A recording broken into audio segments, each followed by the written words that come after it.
Halo semuanya, kembali lagi bersama saya Michael. Di video kali ini kita akan update keadaan market crypto bagaimana secara analisa teknikal, khususnya untuk close candle mingguan juga, dan kita sudah memasuki bulan yang baru. Jadi kita akan lihat kira-kira tren market crypto bagaimana di bulan Agustus ini ya. Jadi kalau misalnya teman-teman suka video ini, jangan lupa untuk share videonya, like ataupun subscribe. Kita akan langsung masuk ke dalam pembahasan, dimana untuk hari ini kita bisa lihat market mengalami penurunan sekitar 1,65% ya, ada sedikit pullback, di mana Bitcoin sekarang berada di dalam level 23.300, Ethereum di level 1.675 ya. Kalau untuk dalam 24 jam terakhir kita lihat ada Chiliz ini mengalami kenaikan yang signifikan sekitar 17,8%. Kita lihat juga ada Engine Coin naik sekitar 7,2%, Celo, Gala dan beberapa altcoin lainnya ya. Apakah ada mengalami koreksi? Kalau kita cek di sini koreksi ada ya, beberapa ada koreksi seperti Bitcoin Gold, Ethereum Classic, Filecoin, internet komputer dan lainnya ya. Koreksinya cukup lumayan besar sebenarnya, 5-6% ya. Selanjutnya kita cek untuk Fear and Greed Index juga. Untuk Fear and Greed Index ini kita berada di dalam level Fear 33 ya. Jadi sedikit ada pullback dari sebelumnya 39 ya. Memang sentimen sedikit membaik dalam beberapa hari terakhir. Nah, kita akan membahas selanjutnya ini dari beberapa berita terbaru. Ini dari Econometrics ya. Di sini dia membahas tentang resesi. Kembali lagi kita membahas resesi dalam beberapa video sebelumnya juga, di mana memang real GDP untuk Amerika secara 2 kuartal berturut-turut atau 2 kuartal berturut-turut, di sini kita bisa lihat sekecil ini ya, 2 kuartal berturut-turut mengalami negative value gitu ya, jadi turun lah istilahnya ya. Dan ini sebenarnya cukup besar karena ini adalah sebuah indikasi bahwa memang ekonomi lagi tidak terlalu bagus, khususnya untuk di Amerika ya, karena yang kita bahas di sini adalah GDP, pertumbuhan GDP untuk Amerika sendiri gitu ya. Walaupun memang perlu kita perhatikan beberapa dari Fed official, salah satunya Jerome Powell, mungkin Presiden Amerika si Joe Biden, dia juga membahas bahwa ini Amerika sedang tidak resesi, dikarenakan walaupun GDP mengalami penurunan, tapi dari beberapa aspek lain seperti unemployment rates dan lain-lain mungkin sedikit bagus gitu ya, walaupun misalnya inflasinya tinggi. Tapi tetap kembali lagi yang merasakan sebenarnya apakah kita resesi atau tidak adalah masyarakatnya juga. Dan memang ini sudah kerasa secara dampak dari inflasi, dan kita lihat bahwa suku bunga sudah mulai naik dan lain-lain gitu ya. Dan ya kita bisa lihat rata-rata memang sebenarnya setiap ada 2 kali berturut negativity, ini yang kita bahas ya, ada 2 kali negative value di sini. Rata-rata memang kita mengalami resesi ya. Kalau kita perhatikan resesi ini adalah ini yang warna abu-abu ya, recession period ya. Jadi mungkin ini indikasi bahwa ini kita akan mulai masuk ke dalam recession period gitu ya, untuk secara ekonomi in general. Nah, jadi itu untuk makronya. Selanjutnya kita bahas, tadi kita lihat Chiliz ya.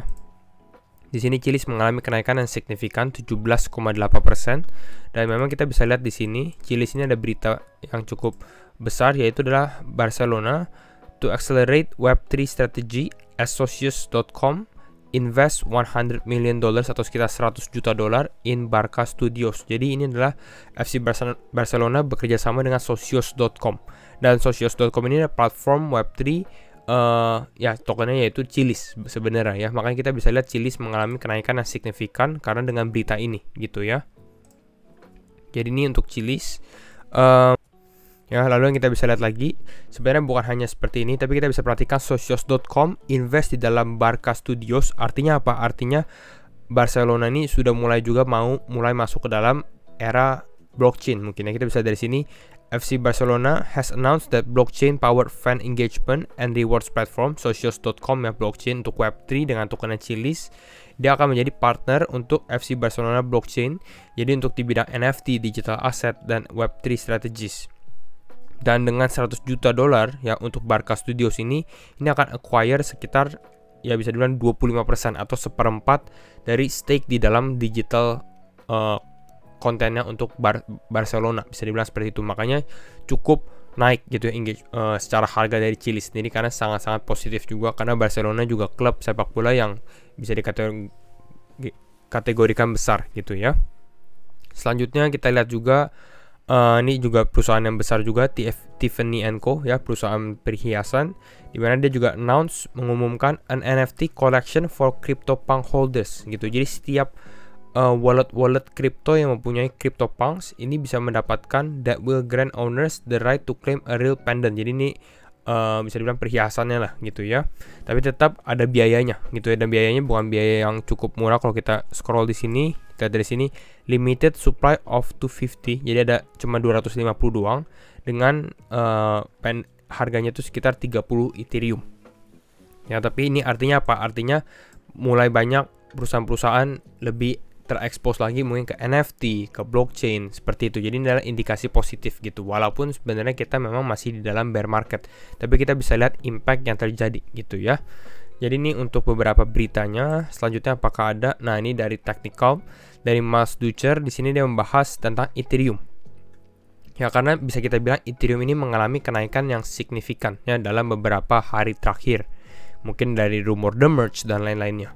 Dan di sini dia bahas this current Ethereum rally is one of 3 bear market rallies so far in 2022. Jadi ini adalah rally ketiga lah. Rally ketiga bisa dikatakan relief rally ya, mengalami penurunan dari bulan Januari, ada sedikit naik 51%. Ada koreksi ya, sedikit koreksi dan sideways gitu ya. Lalu naik sekitar 45%, koreksi panjang di bawah sini. Lalu sekarang Ethereum naik bisa dibilang 68%. Seperti itu. Dan memang kalau si Mas Dutcher di sini bahas, kalau misalnya kita bandingkan di dalam bear market sebelumnya di tahun 2017, bahkan Ethereum ini bisa rally sekitar 120%. Jadi dia naik sampai 120%, baru mengalami penurunan lagi gitu. Jadi bisa dikategorikan bull trapnya juga seperti itu. Ya, tapi sebenarnya kalau kita lihat dari Ethereum secara harga sekarang, ini mungkin adalah dampak dari the merge dari Ethereum ya. Nanti kita akan coba bahas secara teknikalnya short term untuk Ethereum bagaimana, karena sepertinya dia harus mengalami pullback juga untuk Ethereum. Ya. Nah, sekarang kita masuk ke dalam analisa teknikal. Kembali lagi disclaimer on and do your own research untuk semuanya gitu ya. Kembali keputusan juga di tangan teman-teman. Kita akan coba bahas secara opini ya. Mungkin kita bahas untuk yang namanya weekly closing dulu. Bagaimana dengan closing candle mingguan untuk Bitcoin ya, karena kalau misal closingnya positif artinya ini akan cukup bagus. Nah, untuk closing candle mingguan yang sebelumnya sempat kita bahas di video apakah Bitcoin ini bull trap, untuk closing ini berarti minggu sebelumnya ya, di minggu ini 25 Juli. Saya tandain di sini. Ya, yang kita akan bahas satu closing di sini. Nah, kalau kita perhatikan memang closing di candle ini dikategorikan masih bisa dibilang positif gitu ya, dimana kita closing di area 23.300.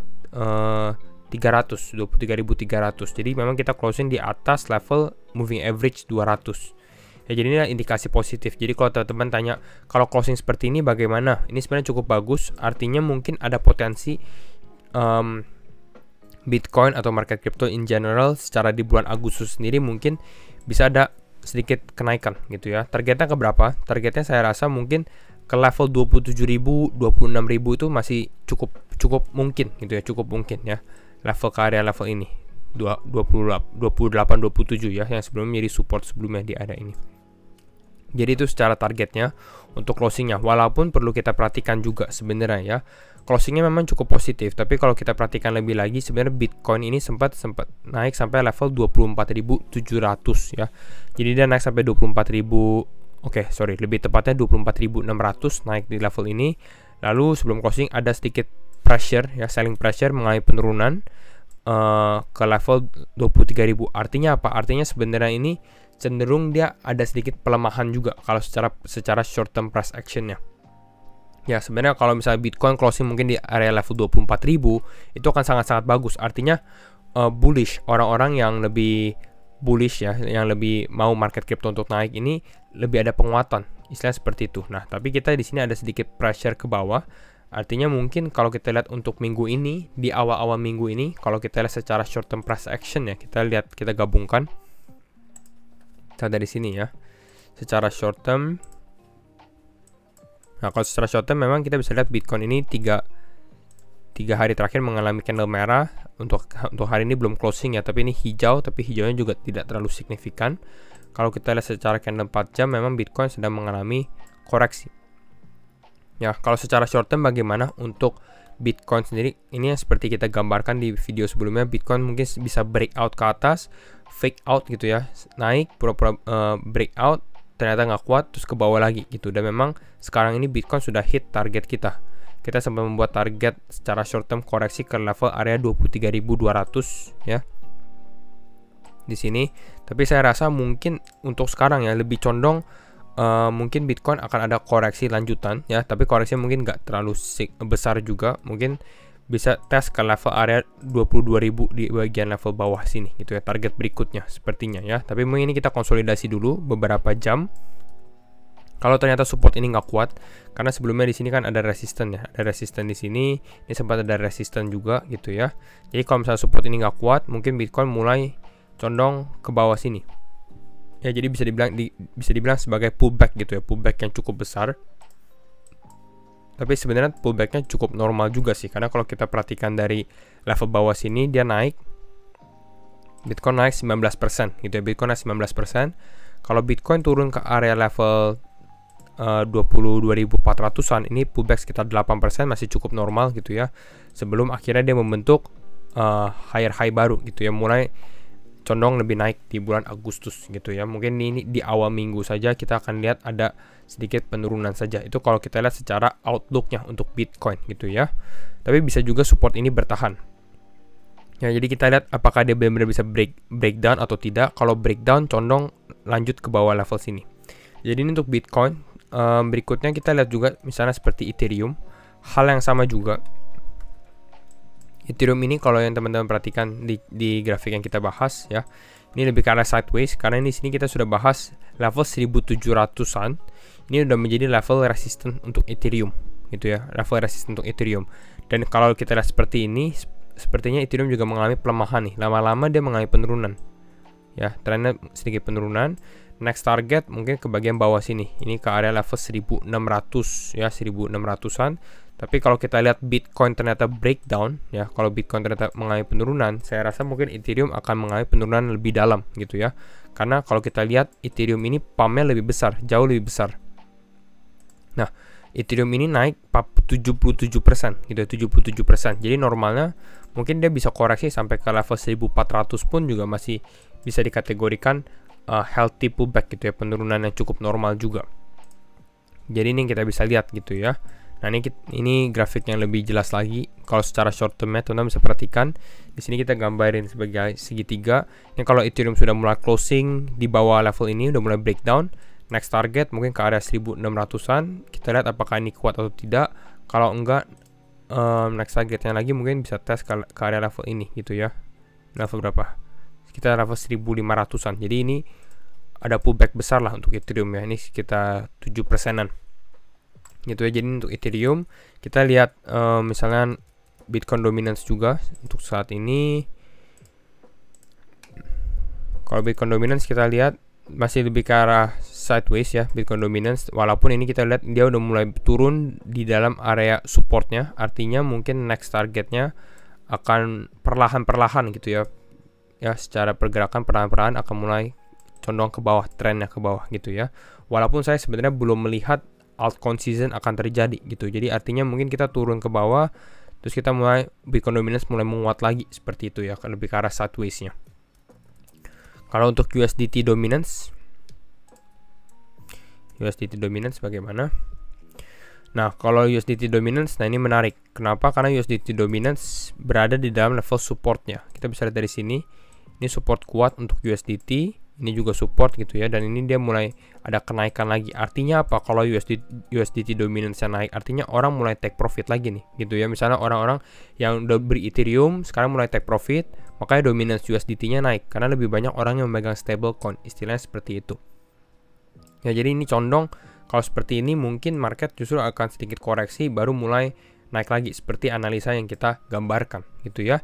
Jadi itu dulu untuk video hari ini, dan kalau misalnya teman-teman suka video ini jangan lupa untuk share videonya, like ataupun subscribe, dan sekali lagi thank you semua for watching and see you in the next video. Bye bye.